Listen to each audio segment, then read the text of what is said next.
Welcome to Unleash Your Inner Goldilocks, how to get it just right. Thank you so much for joining us for a insightful and exciting conversation. Let's take a moment and think about why Goldilocks and what Goldilocks has got to do with today's theme. Professionally and personally, we're building careers to make life just right for us. Whatever our profession, we're all growing into a leadership position. We want to shape the world around us just right. Everything we do, we're in the process of getting it just right so that we can embrace a life of peace and prosperity. But getting it just right requires us to come from a place of centeredness, not being too hard or too soft. How do you show up just right? Never too hot, never too cold. How do we show up in our humanity just right? Goldilocks is sitting on our shoulder reminding us that that's the place we need to be. And organizations are looking at how do we build our business just right? How do I get the right executives in place who can influence and inspire innovation and transformation, not just once, in a continual basis, so that the organization can not just grow and thrive, but sustain and evolve. So we're all trying to model Goldilocks life message, right? How to get it just right. And today, to have this conversation about how we as individuals and professionals and how organizations try to get it just right, and what is the collaborative, co-creative process in getting it just right, is a long-term business partner, my go-to person, and I would say over time has become a friend of mine, Susan Kingman. Welcome to Unleash Your Inner Goldilocks. Thank you, Cass. It's an absolute pleasure to be here and to join in the conversation with you.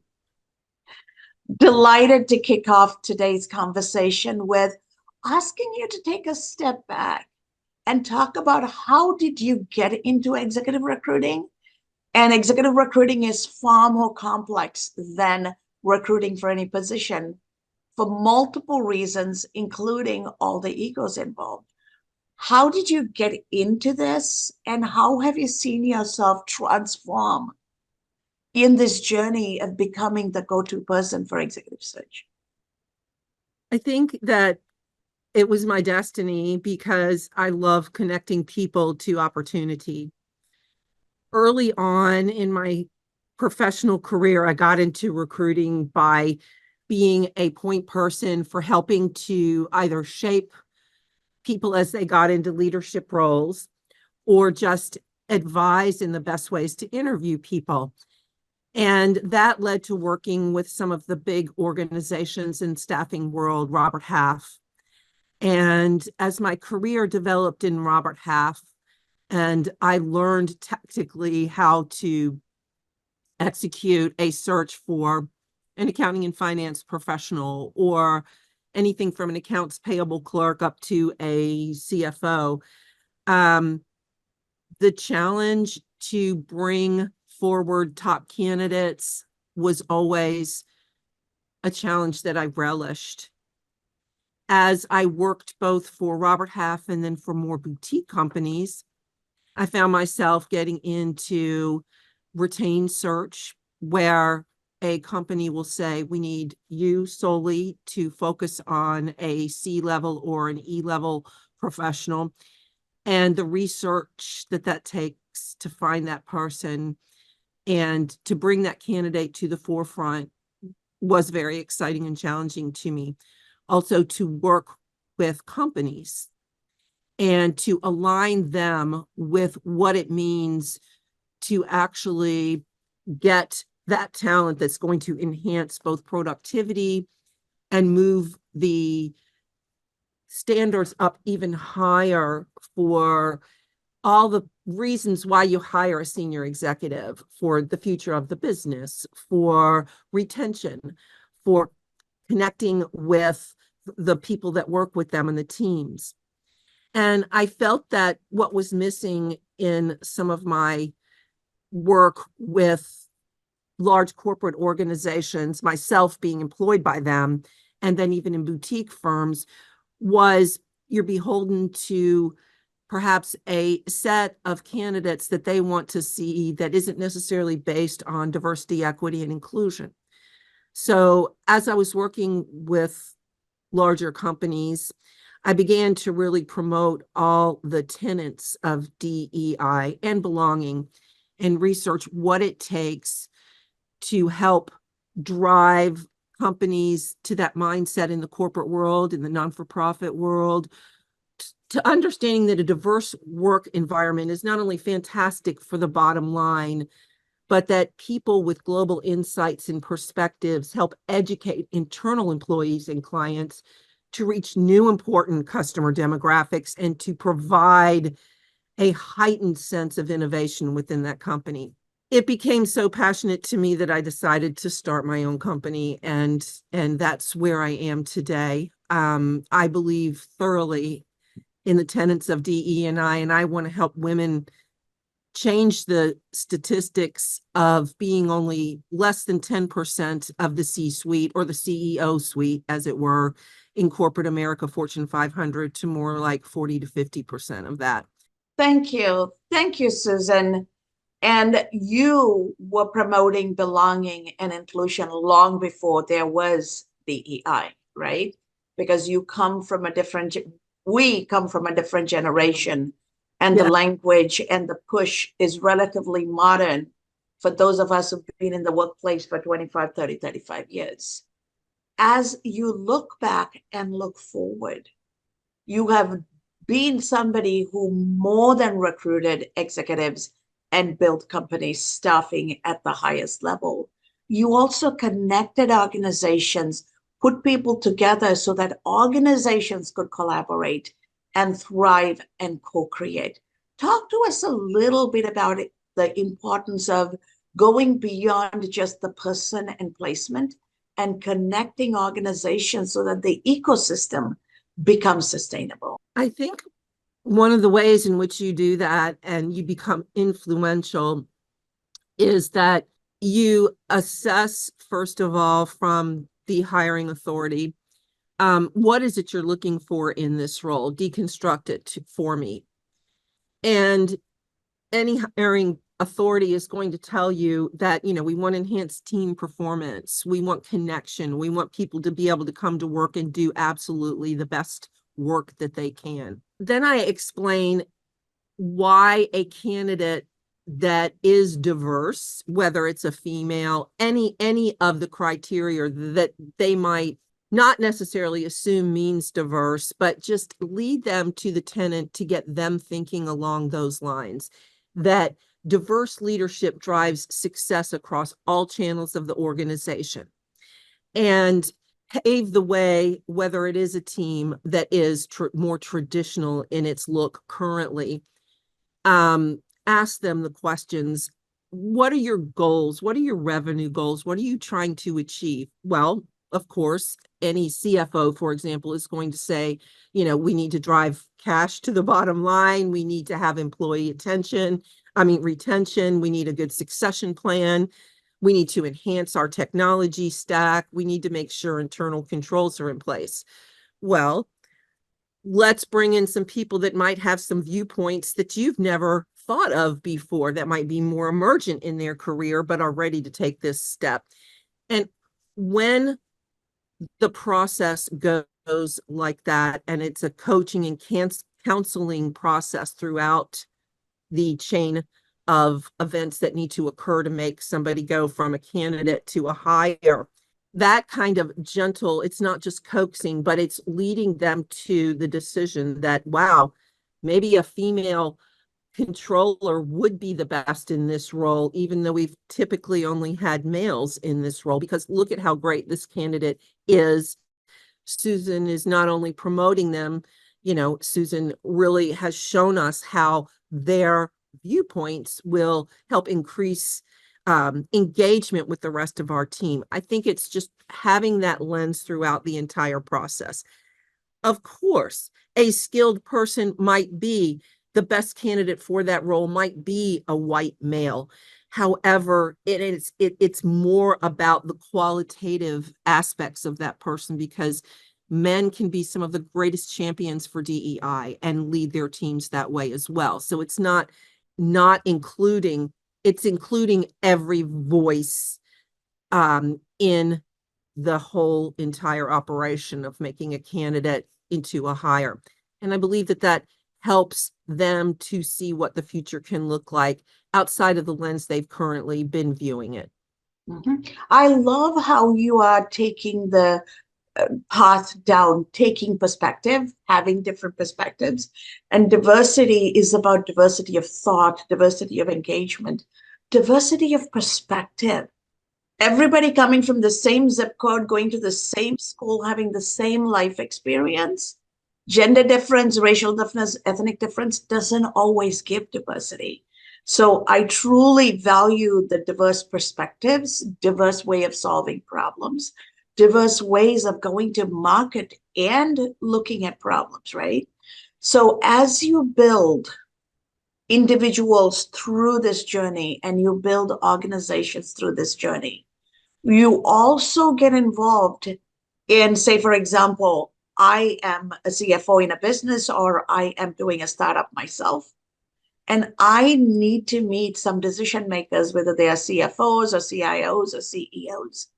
You also play a part in making those introductions and creating opportunities for business development because you have these relationships. Talk to us about the importance of maintaining relationships after placement to then help businesses grow by connecting people from different organizations. That's a great question, and it truly is the fruit of my labor, is what I like to call it, the circle of life. A person who I place and have worked with then becomes a close contact and a partner. And in that person's career, we will interact again and again, whether it is they need assistance to build their team, or I might have a value proposition for them and they are now in the C-suite that we can connect on. I have that full attention because we already have had an excellent dynamic in terms of, even if we didn't place, I have great relationships with candidates that I've met throughout the process that didn't become.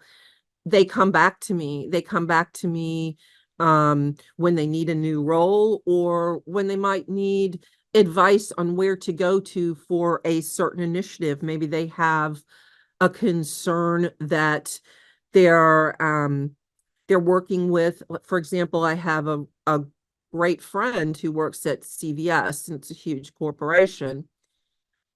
She talks to me about how when CVS acquired Aetna, they didn't have enough, their systems were disparate, and they had the challenge of integration. And could I partner her with partners who understood how to take some of their SAP systems and align them with systems that weren't linked or organized, and walk them through what that might look like and what they would need to search for in a partner to help get what they need. So it's understanding people that I've placed, that what happens that's integral in their organization for success, and help align them through connection and that relationship with new people to bring into their ecosystem. That is the brilliant part of what you do, Susan. And I have watched you work that full ecosystem throughout my career and my relationship with you. What have you learned about yourself, and how have you transformed through this journey of ecosystem cycles? Because there's no way you bring about transformation in people's lives and careers and organizational life cycle and not be transformed yourself. 100%. I think with every new interaction with both the company and the candidates is transformative for me. I learned so much in the process of meeting that person and their capabilities and aligning them with an organization. For example, during the pandemic, everything changed. Everyone's internal world changed. And how do we link and connect within that paradigm? Learning from them, learning from the companies, and putting new folds in my brain about what's happening in today's world, because what's happening in 2019 was a lot different in terms of what's happened a year later in 2020. And that adjustment has just made me not only more knowledgeable, but more agile to figure out what it takes to maintain my core, looking at the world through the lens that I do, and turn to that and look at that situation and apply that to something new. I learn everything I know from other people. Of course, reading and researching too, but every time a new company comes into my perspective, it's fascinating to research what they do and try to reverse engineer my process from the standpoint of connecting with them, whether it's talent or a service. It really stretches my brain, and I have learned so much about how we are emerging still in the 2020s to technology and the future. It is the biggest pleasure in my life to continue learning through growing my network. It just makes me a wiser person, and I think even more able to talk to diverse people and reach out, whether it's from students just entering the workforce all the way up to the C-suite. Those interactions just make me richer. Thank you. Thank you for sharing that, Susan. As before we go much further, I want to take a pause and ask if you can share with our audience how they can get a hold of you and how they can pick your brains or engage with you directly.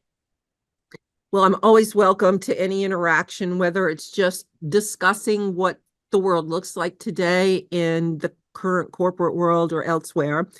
I have a company website, and it's ESSE-KI, and it's ESSE-KI.com. And through that, you can connect with me. I'm Susan at essekai.com or se-ki.com. I'm on LinkedIn, Susan Kingman, and I'm always welcome to dialogue and conversation. Thank you. Thank you for that, Susan. I would love to open this up for our live audience conversation. I know Bridget is ready with her question. Go ahead, Bridget. Hi. I thank you so much for sharing that. I absolutely loved your philosophy of the diversification, and I loved what you said about bringing a global perspective within organizations. I think that's so crucial, especially when you look at the state of the world, which we won't dwell on right now. I think that's just absolutely essential. What I'm interested in is, do you still feel that your message is, you're a lone voice still in a sea of recruiters, for want of a better word, or have you seen it change since you founded your business? Is there more than you with this message, I think, is what I'm asking. That's a fantastic question. And honestly, I think there are people like myself.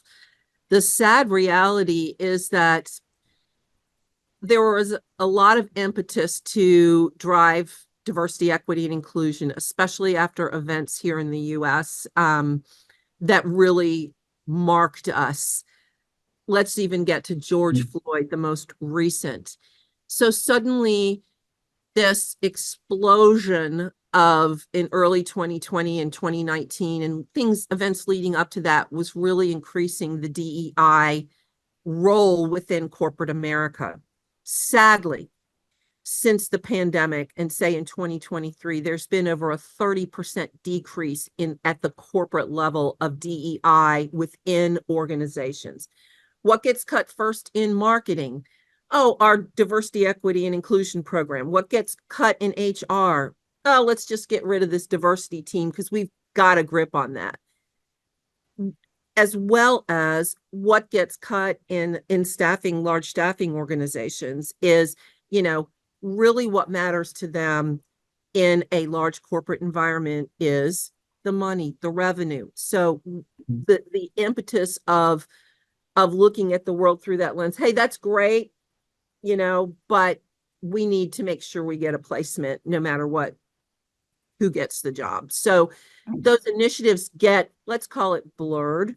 I think there's also a large focus for Fortune 500 to want to be included on Forbes most diversity, equity, and inclusion companies. But the reality is, and the importance of what I project in my work is that we can't let the lack of those people in corporate keep us from our mission, as well as people like myself. And I do see woman-run executive search firms. I do connect with DEI individuals everywhere I can because I'm ready to see women break that glass and shatter that ceiling and be able to be seen, whether they're differently abled, whether they're women of color, whether they're whoever they are, whether they're individuals, they, them. Every person needs to be able to come to work and be who they are without fear of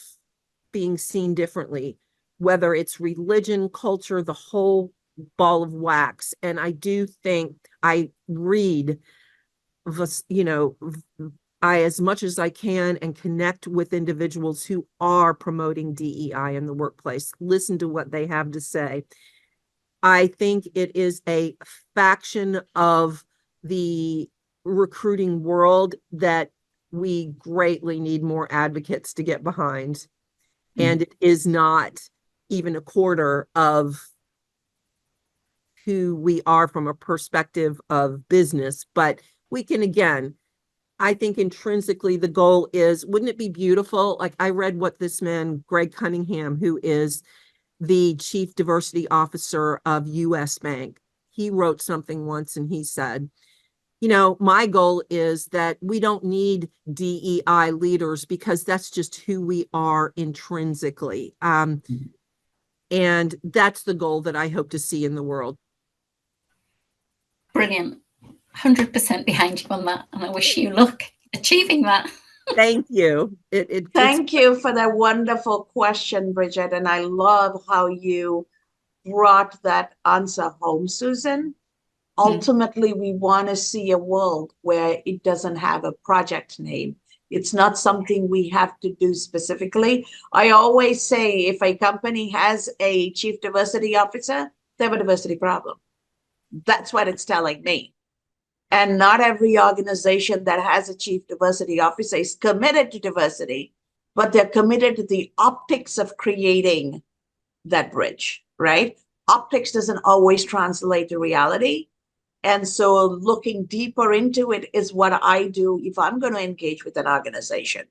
And to me, as you said, Susan, diversity is not just gender or ability. It's everything. Do you want somebody who went to school and got a degree in humanities selling right next to somebody who got a tech degree in a tech firm? Yes.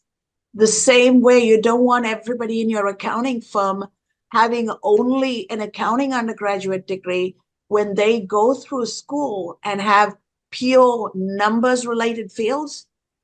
They lack the human element. They lack the human consideration and decision making. But somebody who came into accounting and finance through another field will have a different perspective. So looking into those so that the whole team is well-rounded, that is the special sauce, right? So thank you for putting that on the table. Robin, go ahead. Yeah, absolutely. I am loving this conversation.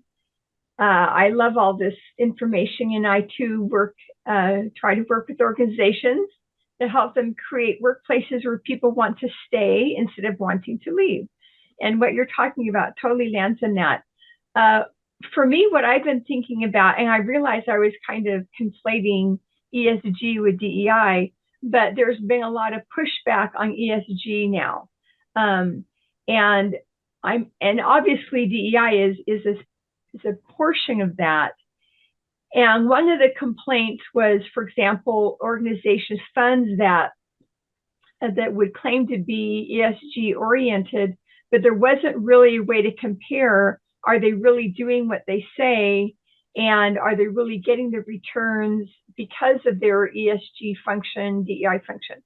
Well, as you well stated, there's gobs of evidence that DEI initiatives, if they come from the heart and the attitude of the leaders and everyone involved, and they're not just checking a box, have a profound impact on the bottom line. So how have you looked at, or what have you heard in the way of being able to look at DEI results and say, hey, this is a part of ESG, we should keep doing this?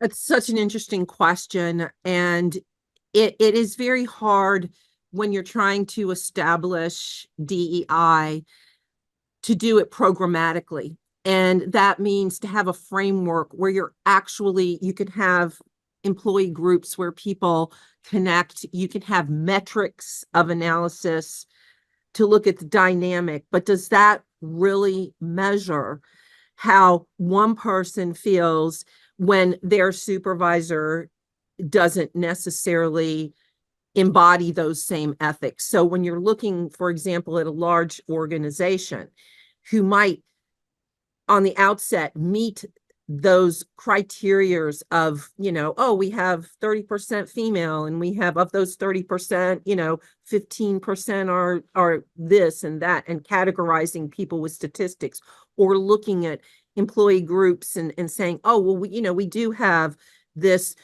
all these resources internally. The reality is that if the connection isn't felt by the leader and their team, there are plenty of people who sit around in that meeting and say, nobody looks like me at this table, and I don't necessarily feel good about coming out and saying how I feel. And that is something that I think I refer to there's subject matter experts out there. One of the best books that I've read is by Dr. Ella Washington. I've got it back here. It's called The Necessary Journey. And she is an extraordinary researcher as well as influencer in that world of DEI. And she has gone into large companies and helped them to programmatically put in changes. And that is a level that certainly, I'm a proponent and advocate of DEI, but if an organization wants to do the hard work, they really need an expert in there, because it's not just about asking people to take a survey. It's about getting in and discussing with the people who really do the work, how they feel and what their connection level is, because people will leave if they don't feel connected. And I think I refer to subject matter experts when it comes to that deep dive work, and am encouraged by how many people are really driving those tenets home within the corporate and private sector. So yeah, that's great. If that truly answers your question, but it gets, it's a meaty topic. And I do think there is a lot of, as Cass was saying, the optic of we're diverse, but if you really went in and asked, and research shows that isn't always necessarily the case. Thank you so much, Robin, for that insightful question. And I always love how you thread the needle so carefully, Susan. To build on what you just said, I was, as a consultant, working for a Fortune 100 company. And on the face of it, it looked like they had diversity. The head of finance was a woman. Everybody who reported to her were women of different ethnic backgrounds. And most of the regional heads of finance around the world, that was a good mix of men and women. As we did the acquisition and we had to do the close for the year end post-acquisition, the CFO got on the call with the Asia team and said, I know you're used to taking time off for your Chinese New Year, but I need to remind you now you're an American company and you all have to cancel your New Year. None of you are going anywhere. You need to stay back and do the close. And Asians, whether they are East Asian or South Asian, they don't argue with you because the goal is not to make anybody be put in a position to lose face, right?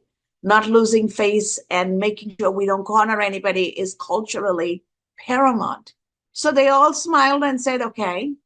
The very next day, the whole team submitted their resignation because it's a part of the world where you can go get jobs. The job markets are lucrative. And when you work for a Fortune 100 company, you can find jobs other places. And the reason I bring this up is DEI as optics without the cultural intelligence and without the humanity that goes with it, it's just an empty shell. And it doesn't drive retention. It doesn't drive innovation. It doesn't drive co-creation. And it takes away psychological safety, right? So to emphasize Susan's point, having all of these elements in place is the true diversity so that there is safety in everybody showing up as who they are and not having to feel like they have to apologize for their cultural nuances and their cultural requirements. So thank you so much for this amazing conversation.